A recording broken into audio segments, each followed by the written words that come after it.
This is Darren Gersh. Now that the diplomats have had their say, it's up to the soldiers.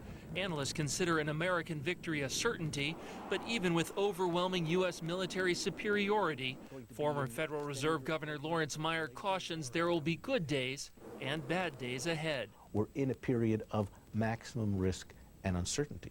Meyer breaks that risk into three broad categories. First, there is the immediate risk in the first moments of war that Saddam Hussein will stage a repeat of the Gulf War, blowing up his own and neighboring oil fields. Iraq may also launch chemical and biological attacks on U.S. forces or Israel. Once Saddam's offensive forces are destroyed, there is the second risk, reaching Baghdad.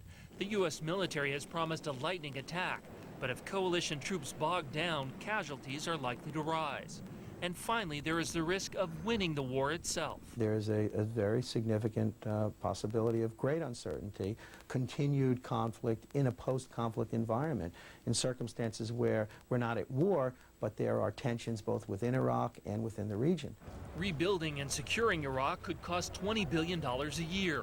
Maintaining a large U.S. force in a potentially hostile nation may also worry financial markets.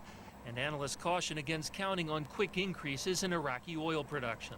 The expectation is those increases would take many, many years. Significant increases will take many, many years, and billions of dollars of investment. So it's not a short-term proposition to say that we're going to double Iraqi oil production. That's just not going to happen. And once the war clouds clear, analysts aren't sure what's ahead for the U.S. economy.